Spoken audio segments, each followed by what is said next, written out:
Each one of you is in pain. As a black man in white America, we're in pain, brothers. In pain. We live with constant pain. Nobody knows our pain but God and us.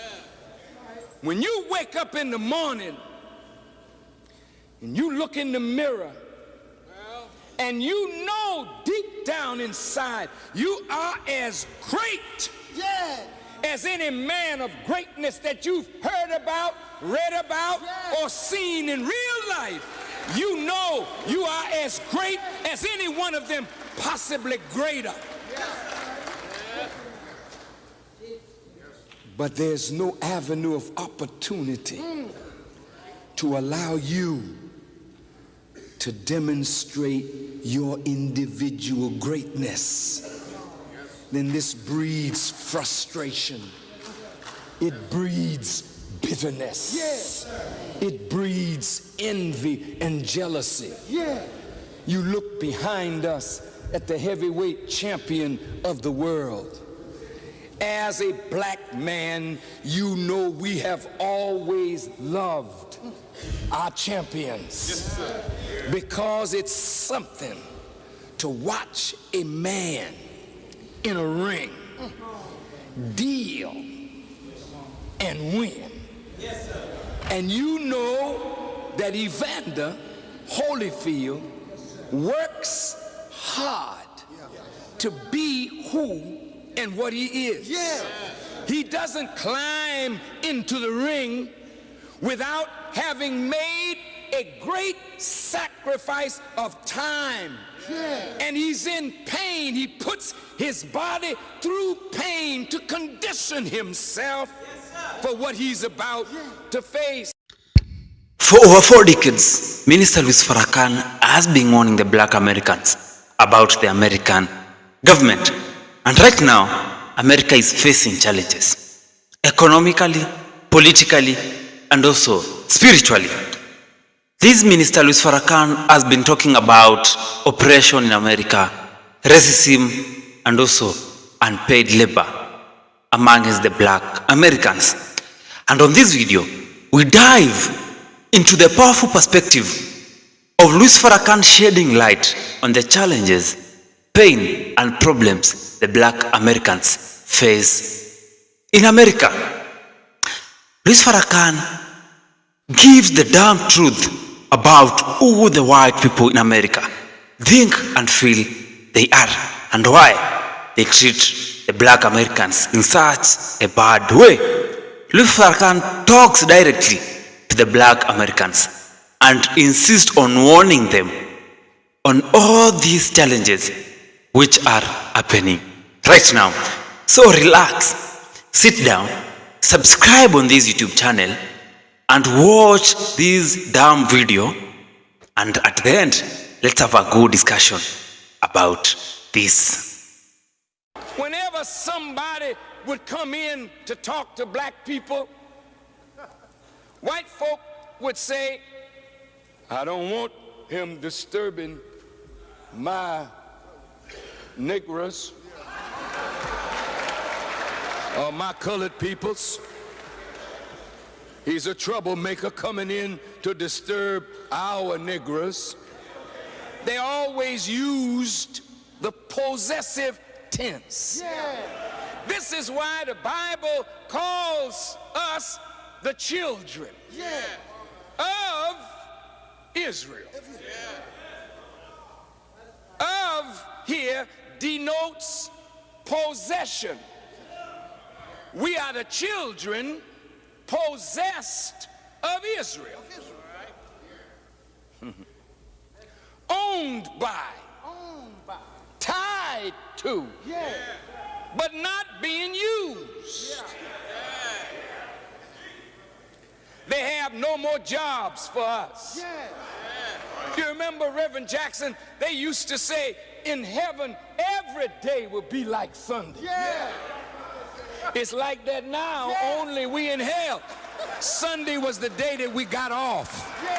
Now, every day is an off day for black folk, especially for black men. White folk make jobs, but they put your woman in the job, put you off the job. I want you to listen. When a man doesn't have a job and he has a sex drive, which is natural, if he's a natural man, he's gonna like a woman. Of course, that's gradually being changed, you know. But if you're a natural man, you are attracted to a female. And if you are attracted to a female and you like her, soon the natural attraction in male and female will give rise to sexual stimulation. And sexual stimulation will give rise to the act that they call making love. They call it making love because it's the act that creates life.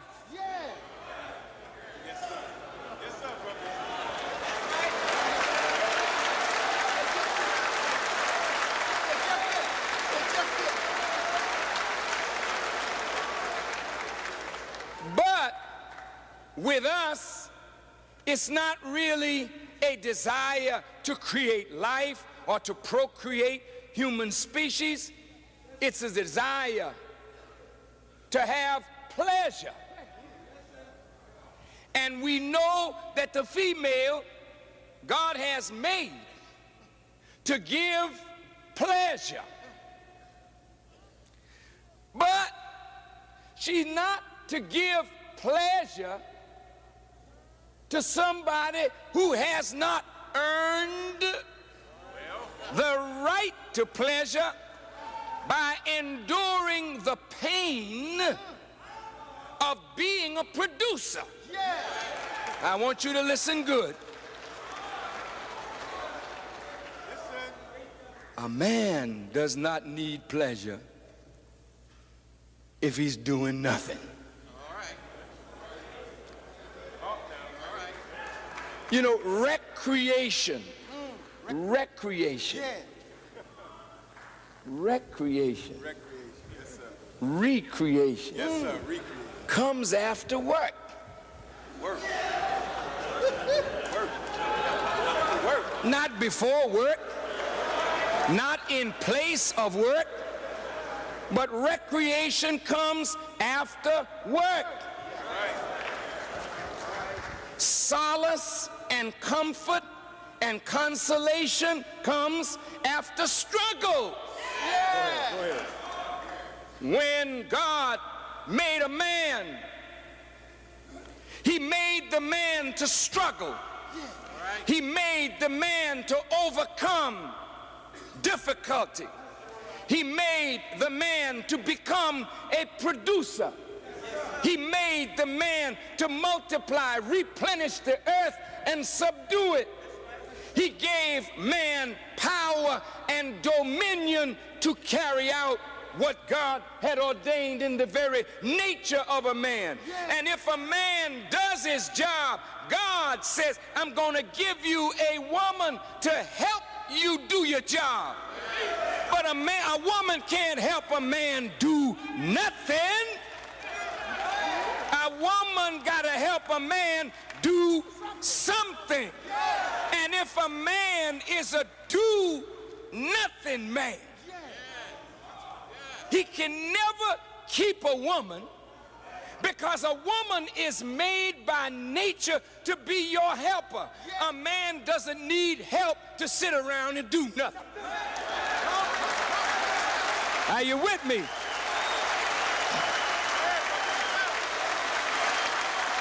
So, as a man, if you don't have any program, You don't have any aim. You don't have any purpose. You don't have any project that you are working to develop. You don't need a woman. So now, wait. But your nature makes you to feel, I need a woman. Now, of course, if you're a natural man, your nature make you feel, I need a woman. And the woman is made to feel she needs a man. So we meet. And we are attracted to each other. And we fall in love with each other. And that's wonderful. And then sex follows. And then, without planning, an accident takes place. And she says, whoops, there it is.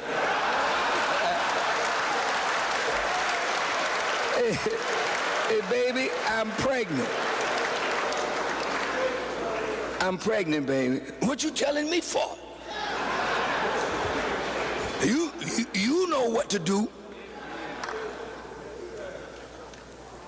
Now, brothers, when you don't have any money in your pocket and your children are at home crying, how do you feel? When you go home and your wife is working, but you can't find a job. You just graduated from Texas Southern, is it? Texas Christian? Some other college? And you go for a job and they tell you, oh, I'm sorry, you're overqualified for this one. Or they tell you, I'm sorry, you don't have enough qualifications for this one. But it seems that your wife is qualified to hold any position. Yeah. I noticed black women on television sitting next to anchor men, or she's an anchor woman. So they've already fulfilled the requirement. They've hired a minority and a black. And a black. But it's not you. That's right. And since you and I, as a people, have not learned how to create a job, and you know it takes money in this world to live, then the only avenue open for you as a man is either join the army and be all that you can never be in the society,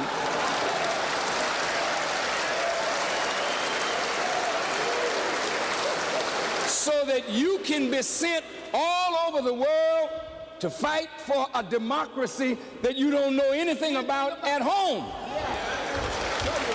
Or you can be in the neighborhood, and I tell you what, you can make a lot of money if you start small and grow big. Here's what I want you to do. Just go around and steal hubcaps. And after you do that, well, break into the car, get the radios. After you do that, well, take the car. Now you don't have to wait till the people sleep. Just go up to them and say, get out. I got this. And if they open their mouth wide enough, shoot them in it. Just look at the degeneration now. Come on, brothers. I know it's painful to be a black man in America. Real pleasure was never meant to come from a woman. Listen, I'm going to say that again.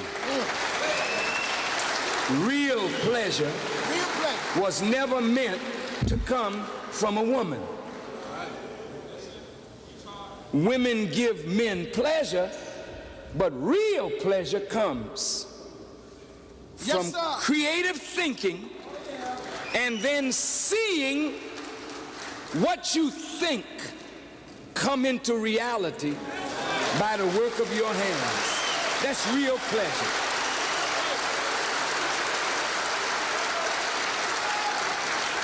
Reverend Jackson has experienced real pleasure. Because this house was an idea in his mind. An architect took it from his mind and put it on paper. He gathered his flock and they went to work, and what was an idea became reality. The word became flesh. So on the day that this house was opened, joy that no female could give, because now this house, this reality from the mind can house thousands now that can be inspired to go out and make a difference in the world. But as long as you as a man lay down at night and dream about your greatness, but you are never able to manifest how great you are, then the pain of being non-productive makes you seek pleasure that keeps you non-productive. Non-productive. Look at it. Look at it, brothers. Each one of you is in pain. As a black man in white America, we're in pain, brothers. We live with constant pain. Nobody knows our pain but God and us.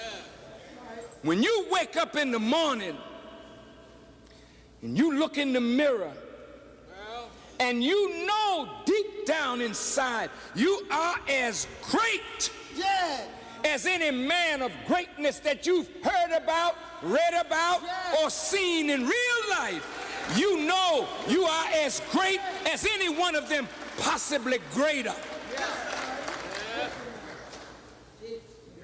But there's no avenue of opportunity to allow you to demonstrate your individual greatness. Then this breeds frustration.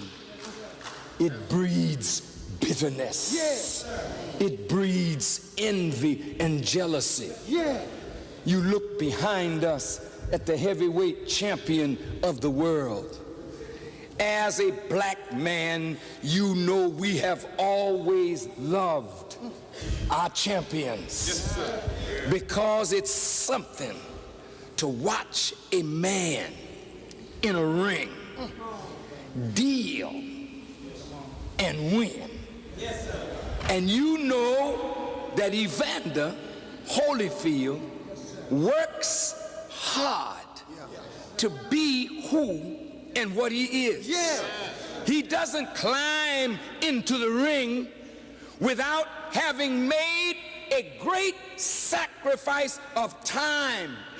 And he's in pain. He puts his body through pain to condition himself for what he's about to face. Every man has that same ability to be a champion, maybe not in the ring, but each one of you is a champion in your own right. But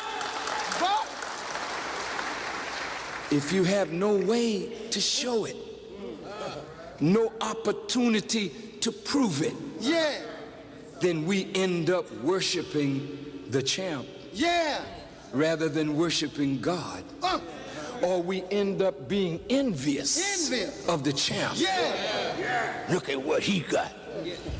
Shoot. He ain't nothing. And so our community is filled with envy, jealousy, strife, contention, bitterness, frustration, hatred, murder, because we are unfulfilled as men. Because racist white America cannot stand to see a black man really free, full of the power of God, with a creative mind at work, with a helpmeet by his side, working to develop creative ideas for the advancement of his family and his people. So since two things cannot occupy the same space at the same time, if the white male is gonna rule, then he must crush the black male. White male, you are wrong. Because if in reality, because of white supremacy, you believe that in order for you to survive as a white man, you have to crush a black man's existence, then in crushing our existence, you are doing something to your own. Because ultimately, no power on earth for any long period of time can keep any man from attaining what God himself has willed for that man. Now, I say all of that to say that you are powerless because they don't want you to have power. And as a man, you can't function without power. This is why, Reverend, men don't come to church like they should. Women are in the church. Why aren't the men there? Because women are suffering for the lack of a man. Jesus was and is a man. So the only comfort for a woman who does not have a real man is to imagine her connection to the master himself.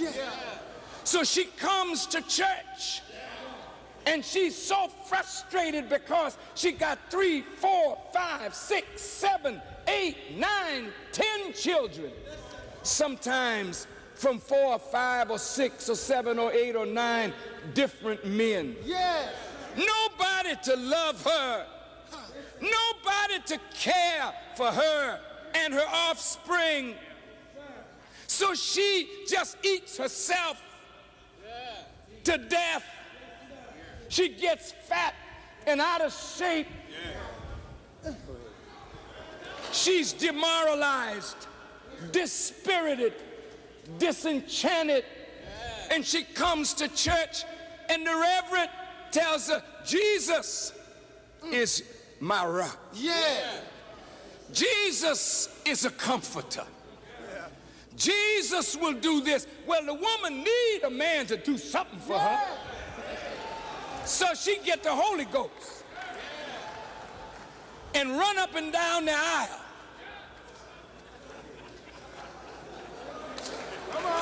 She gets the Spirit. But what she's really looking for is a real man of God in her life. Well, why aren't you there? Because, Reverend, the power side of Jesus is not represented. The side of comfort and consolation and mercy and forgiveness is what's mentioned, and the woman is more attracted to that because of the feminine side of her nature. But a man is made to have power and dominion. And unless the church becomes as God intended it to be and gives power to the man, how do you give power to a man? You give a man power by giving him knowledge. You don't entertain men. You teach men. Are you listening? When church becomes a big show, and it's more singing and shouting and entertaining than real teaching, then the man can't get a grip on the Word of God to empower the man to go out from the church into life and deal with what is out there. So Jesus saw an ass tied. All right now. And brothers, you're tied up, but they have no more use for you. And in a society like this, when they don't have any more use for you, they program you for destruction. Now look at yourself. Look at yourself, brothers. Let's look. 30 years ago, white folk did not ever want to see a black man with a gun. Right in the South, if you had a shotgun on your farm, white folk would be a little careful how they come around you, especially if you would use it. Because they know that thing hurts, kills. So you couldn't get guns. There was always a liquor store available to you, so that in your pain of not being productive as a man, and some of you don't even know why you're in pain, because your nature has never been explained to you. So you in pain, don't know where the pain is coming from, don't know why you're in pain, but you're in pain because you're not productive. And no man can be a man unless he's productive. So the alcohol man says, hey, brother, come on here. Take this for your pain. So you're a college professor, but you're in pain. Because you know, professor, something ain't right with what you're professing. You're teaching young people, and you know when they leave college, most of them will not be able to use what they spent 4 years in college trying to learn. So, in the basement of most of the professors' houses, you find a bar. And you have parties in your house. And your friends come over and you get drunk. And laugh and talk and get drunk. And get drunk and laugh and talk and tell jokes. And get drunk some more. And laugh and talk and tell jokes. And then go back to class on Monday acting like you professing. It's the same with preachers. No. Preachers are sad men too. Because most of them read the Bible about a God, but he ain't real in their life when white folk come. You understand what I'm saying? You say you believe in God. God is your rock. But don't let white folk come to your house in the midnight hour. You start saying like they said, Jesus said on the cross, my God, why have you forsaken me? Because deep down inside, some of the most cowardly people are the people who claim to believe in God. You allow the flock to be eaten by the wolf, and the shepherd runs and hides and becomes an apologist for the wickedness of the slave master and his children. So preachers are unfulfilled too. Yeah. And this is why sex is a major part of a preacher's life. Wait a minute. No. I'm not putting nobody down. Go ahead. I say, wait a minute. I know there's some good preachers. Don't misunderstand me. There are some very good pastors. But for the most part, there's too much talk among pastors about women and too little talk about serving the needs of the people that we are shepherd over.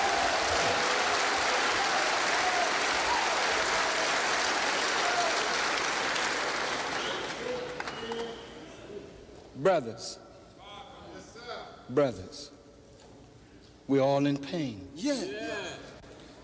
The man of God, he got his Bible, but he's in pain. The Muslim, he got his Quran, he's in pain.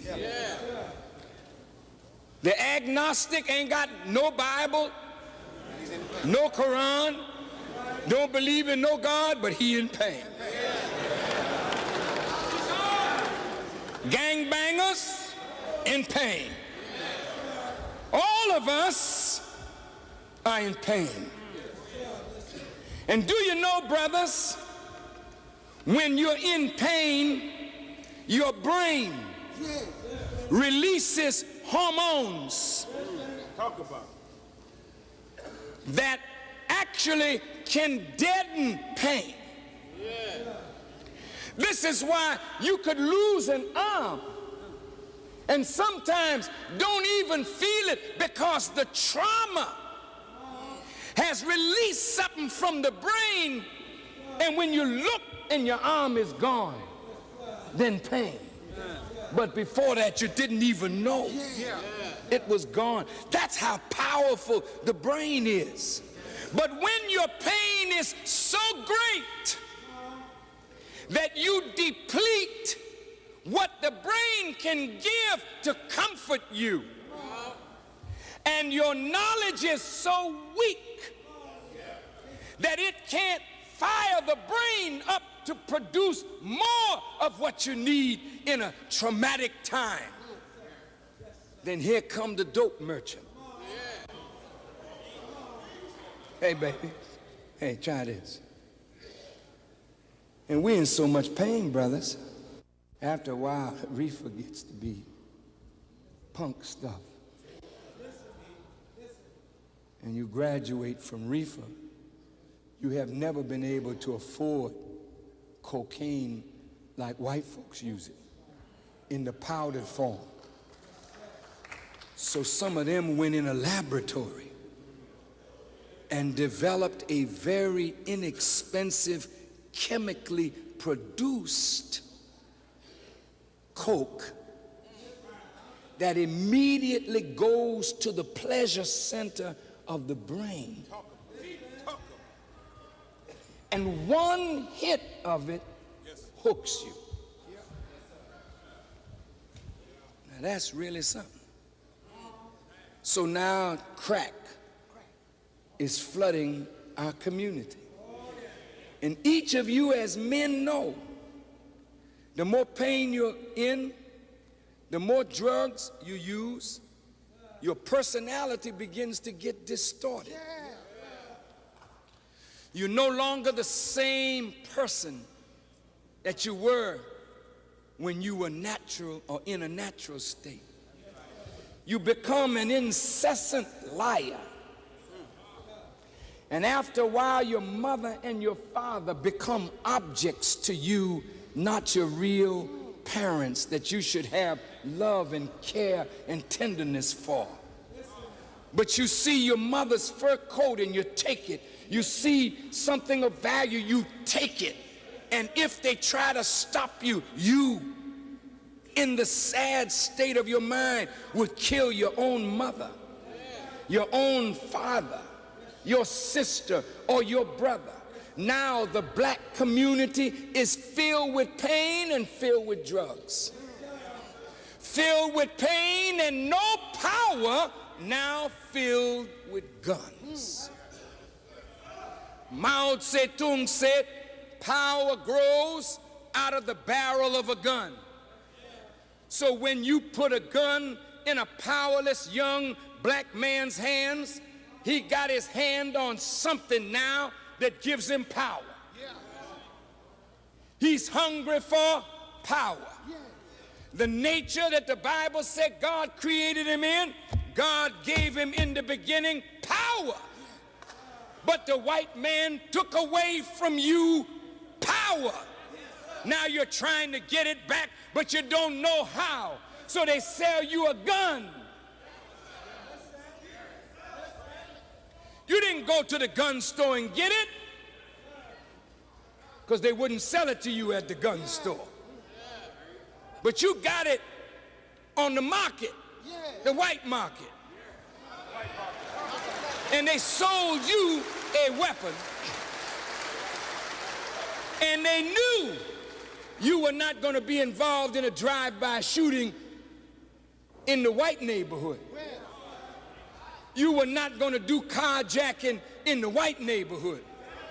They know that the more guns they put in your hand, you would begin to terrorize your own neighborhood. So it's guns and drugs and jobless men. Guns and drugs and pain-filled men. Guns and drugs and bitter, frustrated men. Guns and drugs and men with no creative mind. Guns and drugs and a man that is not really a man of his own destiny.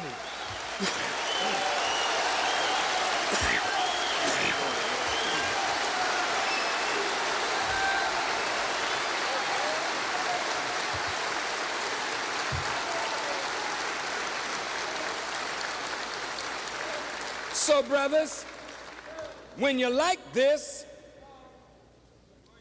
you don't see the brother sitting next to you as your flesh. Look at the brother sitting next to you. Look behind you and look at all your brothers all the way down. Look at them. Just look at them. Look in front of you and see all these men up here. Do you see yourself as their family? No. No. I came in here tonight. I want to hear Farrakhan. But something happened while you were in the line. You never saw anything like that before. Look at all these black men, man. They lined up all the way to the freeway, wrapped around the building. Nobody arguing, nobody fighting. Look at this, man. Look, look. Whoa, whoa, what is this? And when you sit down, ain't no women in the audience. You ain't rubbing shoulders with another woman that you could check out to see how short her dress is, what her thighs look like. You're sitting next to your brother, so there shouldn't be any sexual stimulation from being close.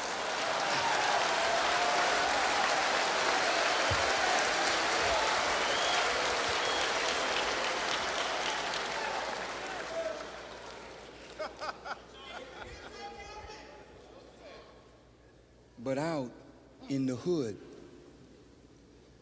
it's every man for himself. And so when you got a gun, you feel you got power. You at home, you call the dog may come. That's sad. That's sad, brother. That's sad. You at home, you call your children, they may come. But when you put out the gun, people start coming to that, what you say you want? Yes, sir. Yeah, I'll give. That you feel that's real power. And then the kicker is when you squeeze the trigger and you watch the body of your brother gyrate under the heat of a bullet. and you see him cry out, "Oh God," and he gasps, and you watch his life ooze out, and you don't have no feeling for him. You go back home with your boys, you eat a beef burger, a hamburger, a pizza, and you go to bed like you did nothing. But those women that are out there cheering you tonight, they got to carry their sons to a final resting place. For every black person that you kill, you have wounded whole families. Whole families of women.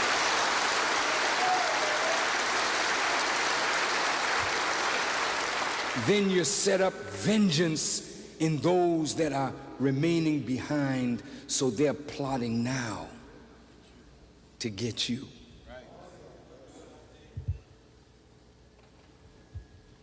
And you know, I watch white folks send a contraption up that circles the earth. I watched them send the telescope up, and it didn't work. And then they sent something else up to correct the telescope. Tens of thousands of miles away.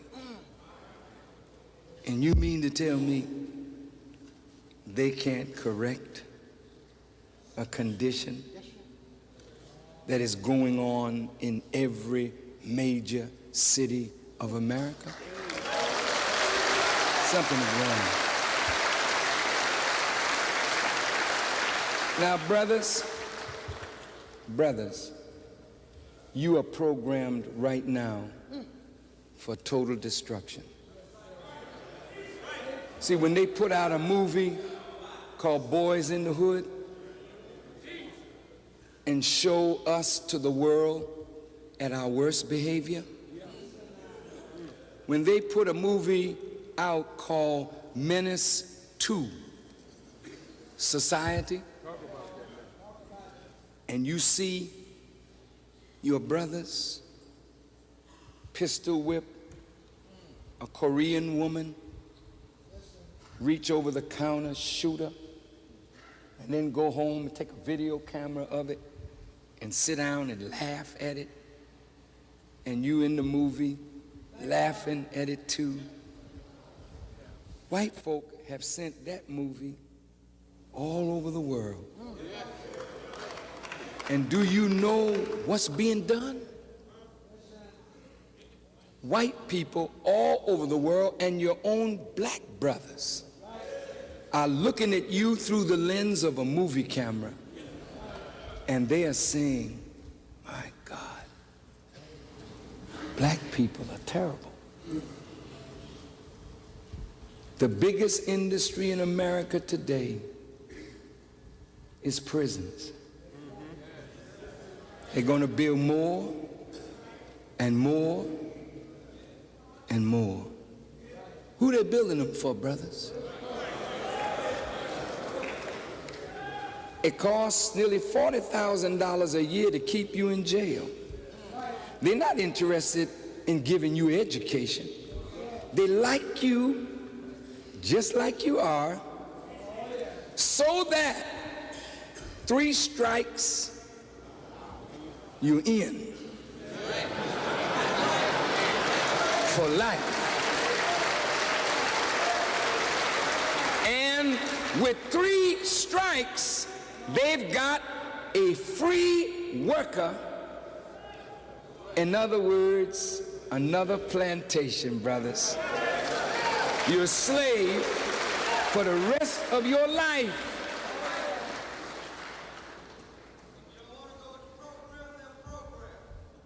What is it, brother?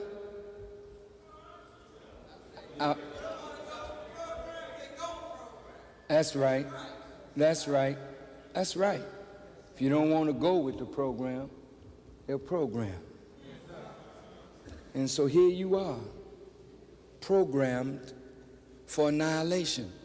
And look, brothers, the guns that you have in the community right now is a justification for big tanks to come in the neighborhood. And guess what? Our women are so distraught at the level of violence. Our mayors, our black mayors and white mayors and police chiefs, they're saying, look, we can't handle this. So they're calling for the National Guard. They're calling for reinforcement from the Army. And pretty soon, if this doesn't get turned around, you're going to see your blood running in the gutters because you're going to run out with your pop gun. And they're going to come in with helicopter gunships and tanks rolling in the community, and you don't have nothing to match it. But this little sense of power that you have is driving you crazy to kill your own. You're menace two. Who's menace one? Who's menace one?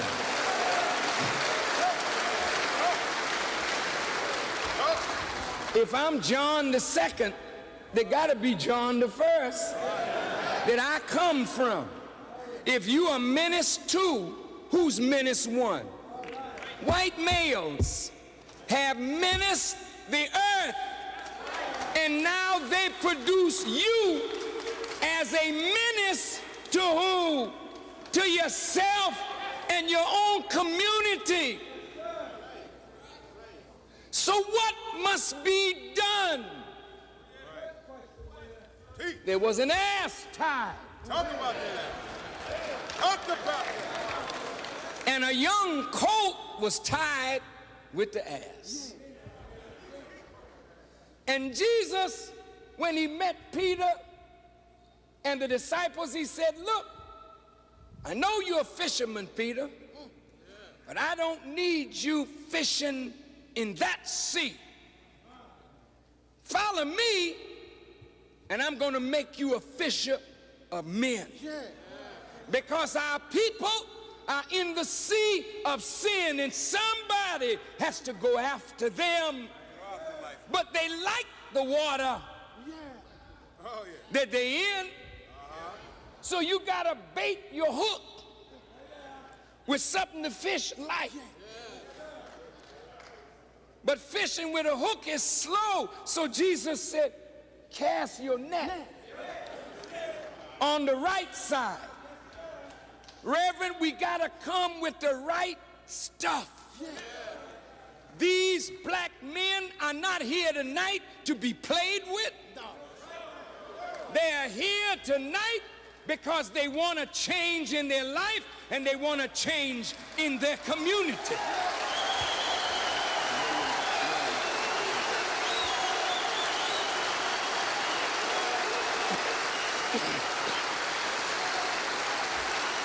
All praise is due to Allah. So, brothers, in 1995, I would like to take 1 million black men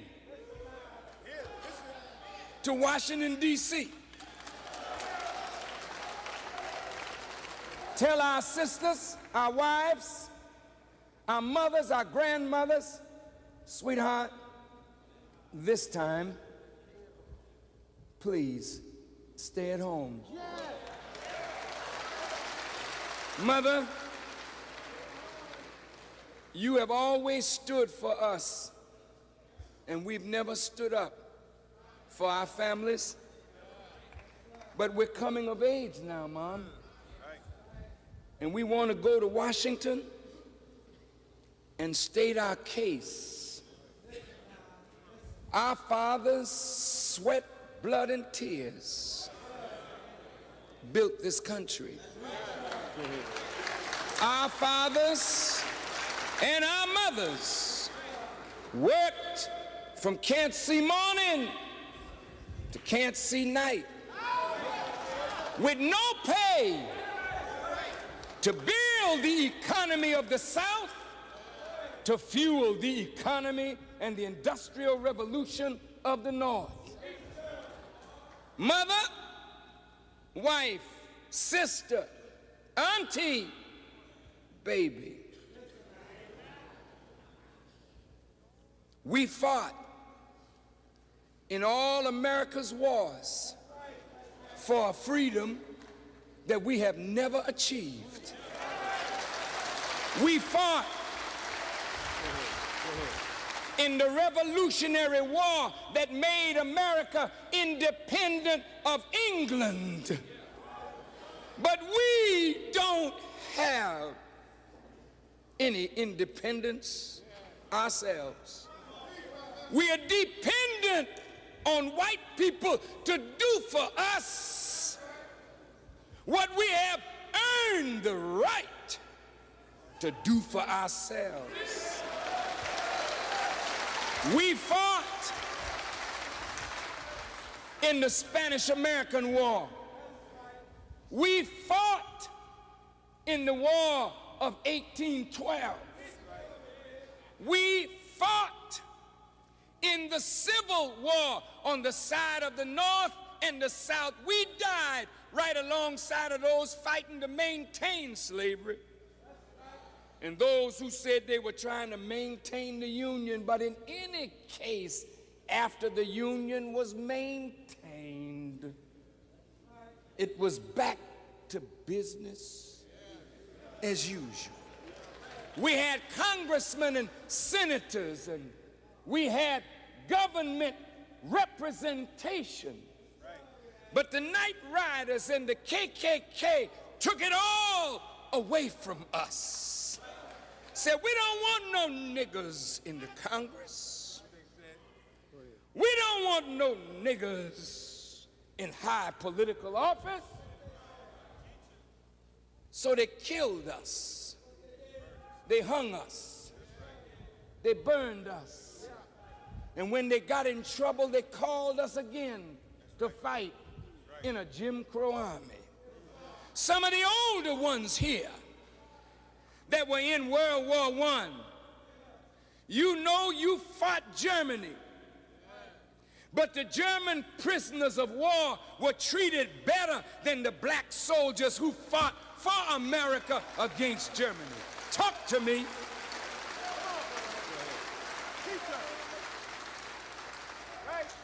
Hitler rose again. World War II.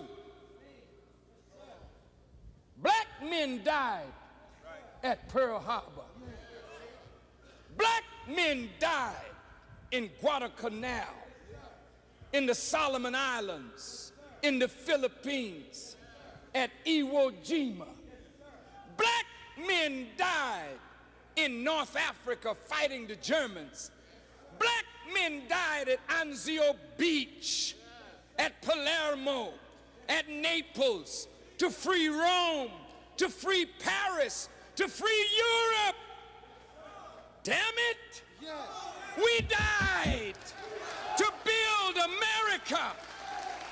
And America has rebuilt Germany and Japan, and the nigger is still suffering and dying in the streets of America.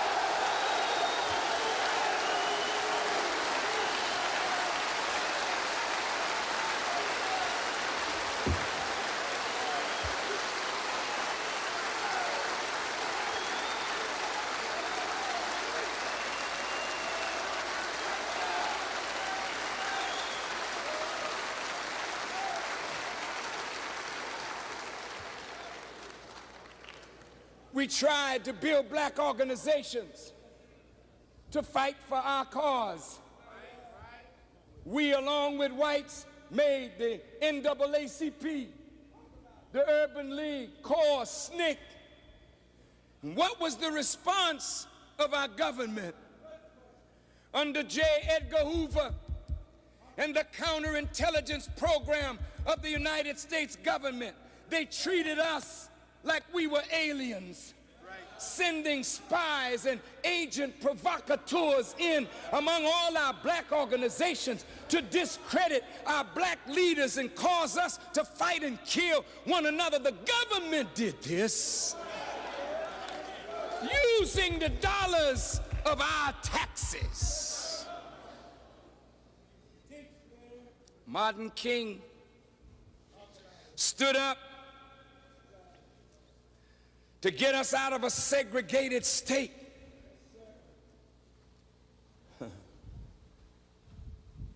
And men had to die.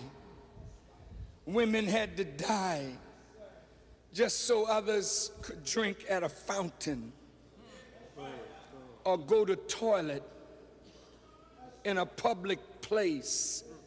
People had to die for that simple, basic right.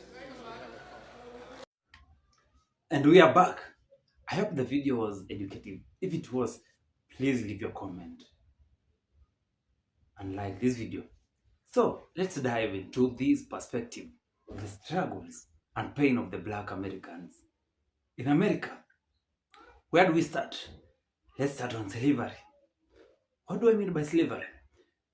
You find that most of the black people in America, some are born in America, but others came from Africa. How did they come to Africa? From Africa to America? It's through slavery and forced labor. So these black Americans were taken into America by the white people as slaves. They were working on their farms, on their industries, without getting any payments. That's why the name slavery came, because it was forced labor and they were not getting paid anything. So this slavery brought about differences between these white people and the black people, because these black people felt like these white people are taking advantage of them. These white people have really made a lot of wealth in their country. I don't mean it's not black people's country, it's also theirs. But these people, white people, have made a lot of wealth in this country, and they made this wealth through the black people. Yes, the black people might be in poverty, but they are the people who created this wealth for these white people.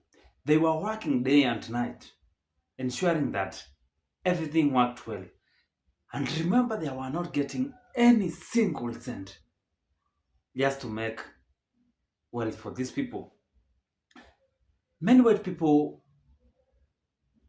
their economies are good because they have industries, they have institutions, they have big companies. And these companies have reached to the point they are right now because of the black people. This brought about slavery, and it brought disunity among these people, creating racism among these, because you found these white people taking black people as slaves. They think that the only thing they can do is working on their farms. Thus, they don't want to be associated with the black people, creating racism, and it has created a lot of problems for the black people. That's one big challenge these people faced on the hands of the white people. These people have faced oppression. They are being oppressed. The white people sometimes feel like these black people deserve nothing. Remember, on this earth, we are always told that there is human race, that is the human race. But these people have created races according to the skin color. You find the person with a skin tone, which is black, and another one in the skin tone, which is white. They have differences from nothing. They don't have unity because of the skin color just. Thus you find these white people, because they feel like they are entitled, they feel like the American government is working on the advantage. It does not favor the black people. They feel like they deserve better life and they deserve everything while the black don't deserve. So you find they are oppressing them. For example, in leadership, you find out the white people are given the bigger priorities. In schools, the white kids are given the big priorities. They are taken to the best schools. While the black people, kids, are taken to schools, to poor schools, where they are not even taught about the history of black people. They are not taught about their cultures. So you find it's like they are getting oppressed in a funny way. And this creates a very big difference in America among the whites and the black people. So you find right now in America, under the leadership of President Trump, things are not that good. The economy is really bad. People are saying that the taxes are very high, the tariffs are very high. But now something is funny, because you find that the black people, because their life has been they feel like they have been oppressed for the longest. Their lives have been taken for granted in America for the longest. They feel like they should not fight for anything. So these white people are facing challenges under the government. They thought that it advantaged them in a certain way. So they feel like they should not deserve this kind of economy, this kind of high tariffs, this kind of life. Now they are coming for these black people. They are asking them to come to be in solidarity with them and fight for a better change. But these black people are relaxed. Why? They feel like they have been oppressed for the longest. Their lives have been taken for granted for the longest. And remember, Louis Farrakhan, if you listen to this whole video, warned them about this. And that's why they feel like silence is a weapon for them, these black people. They should not talk, because they tried, but it never worked for them. These black people feel like the white people came to Africa, they got into their minds,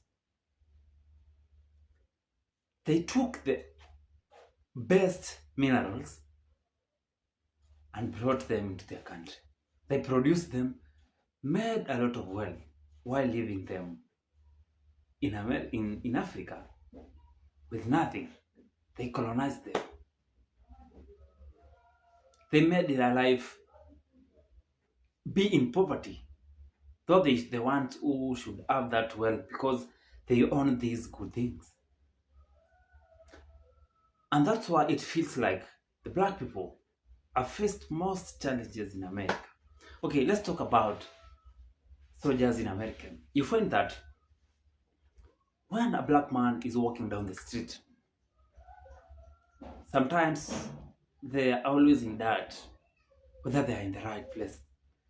Because they might be stopped anytime. They can be questioned.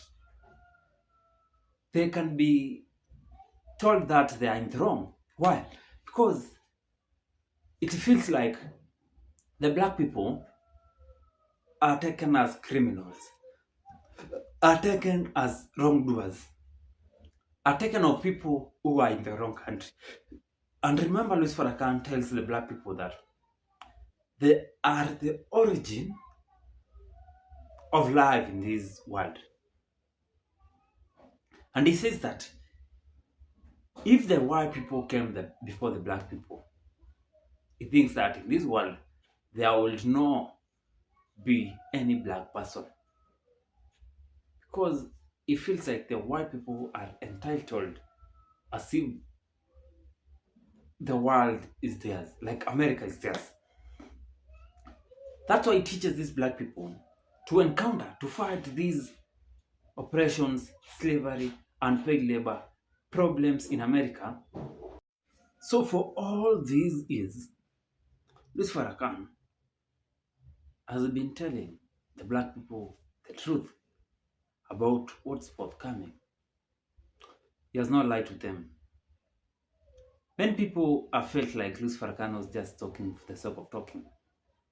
But he is fighting for the rights of them, these black people, day and night. He has talked about President Trump coming for these black people out, the racism. You remember there's a video, okay, I put an episode of it here, where I was saying that he's coming in with an army, and he tells President Trump that they don't fear him, he should come. But remember that the God of black people is going to deal with him. What did he mean? He meant that it don't just mean an army. He meant like problems, like economically, socially, spiritually, politically. Like life will have pain and struggles for them. That's what he exactly meant. So Louis Farrakhan, all his life in America, has been talking to black people and white people, telling them about unity, telling them to come together and form a country that should have peace, that should have not any racism, that doesn't have any oppression amongst any race, and bring one race in this soil, that is the human race. Avoid races because of different colors. That's what he has been telling. And he tells the black people to avoid all this. They should build their own institutions, companies, and get into businesses, because this will build them economically to avoid depending on these people. Because the more they depend on these people, the more they face challenges. Because if you depend on these people, they are going to force you to work on their farms, on their industries, and you get low wages. And if you get the low wages, you're going to face it rough in America, because right now, when the economy is not that good, you need a lot of money to survive. He wants them in many, many different businesses.